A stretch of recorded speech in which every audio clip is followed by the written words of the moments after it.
हाथ से जब चेकअप किया उन्होंने कहा 300 रुपये लेती है।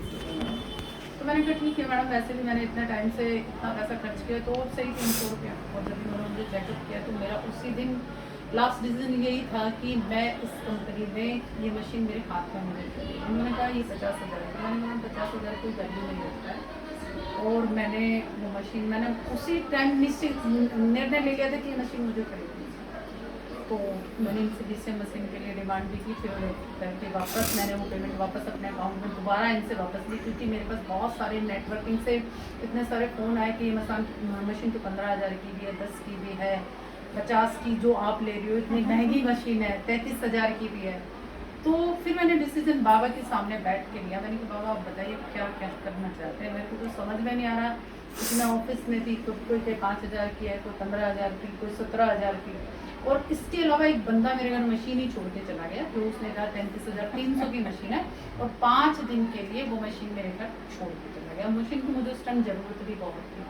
और मेरे हस्बैंड तो एक बिजनेसमैन नहीं है, वो तो एक जॉब वर्किंग है, विजिटिव पोस्ट पे वो बंदा ऑल इंडिया रेडियो में। और उन्होंने मुझे स्पेशली कहा कि 33,000 की मशीन तुम 50,000 में लेना चाहते हो, तुम्हारे से बेवकूफ़ कोई लाइफ में मैंने नहीं देखी। और मैंने उनके कहने के अनुसार फिर अपने आप को रोक लिया और शीतल मैडम को मैंने आगे एक्सप्रेस किया कि मैडम प्लीज़ मेरे पैसे वापस कर दो, मेरे हस्बैंड बहुत गुस्सा हो रहे हैं। और शीतल मैडम ने नेक्स्ट टू नेक्स्ट मेरे पेमेंट मुझे रिटर्न कर दी। और जब परमात्मा की इंस्पिरेशन हुई तो मैंने एक DCM ली। और DCM लेने के साथ साथ कुछ टाइम के बाद मेरे पैर का दर्द ठीक हुआ। और जब मैंने ये DCM ली उसके बाद मुझे मधुबन जाना था और ये DCM मेरे घर से वापस चली गई। मेरी सिस्टर ने ले ली और DCM मुझे वापस नहीं मिली। अब मैं वहाँ से 15 दिन के बाद आई तो मैडम से मैंने फिर कहा कि मुझे DCM लेनी है एक और। तो मैंने कहा कि मैडम वहाँ तो 33,000 की मिल रही है और आप मुझे फिर 50,000 की दिलाना चाहते हैं। मैं चाहती हूँ कि मैं अपने इसको जो मेरा ऑर्गेनाइजेशन चलता है, मैं ब्रह्म कुमारी की क्लास देती हूँ, उसमें रहती हूँ। तो मैंने कहा मैं मैडम आपको ना गुप्ता सर से बताती हूँ। और उन्होंने मेरे पास गुप्ता सर की मीटिंग सेट की। मैंने कहा हमारे ऑर्गेनाइजेशन पे बहुत अच्छे बंदे हैं, वो आपको अच्छे से ट्रीट करेंगे। जिस समय गुप्ता सर मुझे प्लान दे रहे थे, आज भी वो मेरे पेपर मेरे पास है, मेरी स्पेशल डायरी में रखे हुए हैं। जब मुझे प्लान दे रहे थे तो मुझे उस समय इनके पीछे से, मैं अपने आज बन के राज आपके सामने बता रही हूँ, इनके पीछे से मुझे एक इंस्पिरेशन मिल रही थी कि शिव बाबा मुझे बोल रहे थे कि अगर आज लाइफ में तुमने ये काम नहीं किया और नहीं कदम उठाया तो सारी ज़िंदगी तुम रियल स्टेट के बिजनेस में ही रहोगे, उस दलदल से बाहर नहीं आओगे। और मैंने उसी समय गुप्ता सर के इंस्पिरेशन से, किरण मैम ने तो कोई प्लान नहीं दिया था, किरण मैम तो बैठे हुए थे, और मैंने उसी समय निश्चय कर लिया था कि मेरे को है ना इस बिजनेस में जाना है। विदाउट इन्फॉर्मेशन शीतल मैडम की मैंने वहाँ जाके एक एक्वालाइफ खरीदी और हाइपो मशीन ली, जबकि शीतल मैडम नहीं चाह रहे थे कभी मैं इतना जल्दी एकदम आगे बढ़ूँ।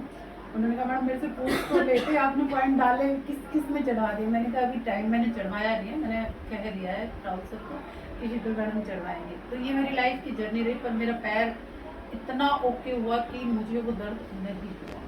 इतनी बड़ी लाइफ में मैंने रोज़ 3 पेन किलर खाई अपनी लाइफ में, रोज़ डेली। मैं कोबिप्लेन की 3 गोलियाँ लेती थी, मॉर्निंग में, आफ्टरनून में, फिर इवनिंग में। पर जब से मैंने टियांस को ज्वाइन किया मैंने पेन किलर बिल्कुल नहीं खाया और मैं बहुत अच्छे तरीके से प्रॉपर तरीके से चल पा रही हूँ।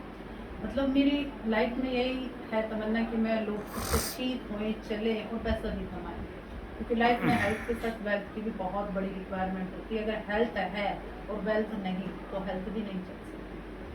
तो सर ये मेरी छोटी सी जर्नी थी और अभी हो सकता है मैं इस महीने 7 स्टार का रैंक अचीव करूँ। इस महीने या कल ही जा रहे हो? किरण मैडम की इसमें बहुत बड़ी इंस्पिरेशन रही है, क्योंकि मैं कई बार जब उनको देखती हूँ तो मैं सोचती हूँ कि गुप्ता सर के साथ सीख सकते कि मुझे इंस्पिरेशन थी उस टाइम। तो मैंने इसको ज्वाइन किया और सबसे बड़ा बाबा ने भी मुझे एक ही बात बोली कि आपने सबसे बड़ा जो पहला कदम उठाया सिख सर को बुलाया, और सिख सर को नहीं बुलाना चाहिए तो सबसे पहले आपको गुप्ता सर को बुलाना चाहिए था, क्योंकि ये इसकी स्टार्टिंग थी कि शिव शंकर गुप्ता से ही स्टार्ट हुआ था, तो उसी की पहली यहाँ पे एंट्रेंस होनी चाहिए थी। तो अभी तो मैंने कुछ बहुत बड़े बड़े से डिसीजन ले लिए हैं सर कि आगे से मैं ये सब काम नहीं करूँगी सिवाय आपके और किसी को नहीं बुलाएंगे क्योंकि कुछ कुछ ऐसी बातें होती है जो परमात्मा बहुत, जब हम लोग सुबह अमृत वेले 3 बजे उठ के बैठते हैं और हमारे से सामने खड़े होकर बात करता है, उसमें संतोष गुप्ता को इस बात के बहुत अच्छे से अनुभव होगा, क्योंकि मैंने एक बार संतोष गुप्ता को कहा था कि ये वाला कमरा बाबा मुझे कह रहे हैं कि इनसे ना खाली करा लो और ये तुम दे लो किराए पे, बल्कि ये कह रहे थे हमें किसी और को किराए पे देना है। तो संतोष गुप्ता ने इनके हस्बैंड को कहा, अभी तो दीदी ने ये बात कही हमें कि ये कमरा खाली, बाबा कह रहे हैं कि इसको खाली करा के यहाँ पे खोल लो। तो रेखा मैडम ने कहा कि शायद हो सकता है खिड़की के पास खड़े होकर ना मैडम हमारी बातें सुनती है रात को। तो संतोष ने कहा बातें नहीं सुनती, वो पहले मेरे से कह रहे थे, बात क्या सुनने का तो कोई बात ही नहीं था। तो जब परमात्मा साथ है तो मुझे लगता है कि रैंक अचीव करना तो बहुत छोटी सी बिल्कुल। भगवान अगर साथ रहेगा तो शायद गोल्ड लाइन का सफर बहुत जल्दी पूरा होगा।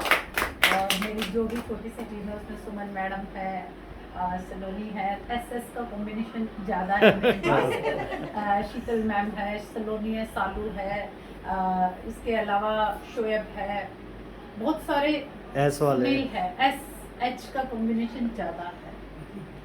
तो शायद लाइफ में एस के हिसाब से ही कुंभ राशि, वैसे भी मैं बहुत जिद्दी हूँ। तो सर थैंक यू कहूँगी आपको। और शीतल मैडम तो हमेशा से मेरे सपोर्ट में बहुत ज़्यादा खड़ी है। शीतल राजपूत है और हमेशा शोभा तलवर को, इन्होंने अपने हस्बैंड का नाम मेरे किया है, मैंने अपने फादर का किया है, दोनों ही राजपूत हैं। ये शीतल है पर मैं शीतल नहीं हूँ सर। अगर मुझे शीतल कोई टच करेगा तो मैं बहुत खतरनाक हूँ इस मामले में। ठीक है, थैंक यू सर कि ओके आपने जी। बोलने का मौका दिया और सब लोगों ने मुझे इतना आराम से सुना, प्यार से सुना, उसके लिए thank you so much. Thank you ma'am, thank you so much, wish you success.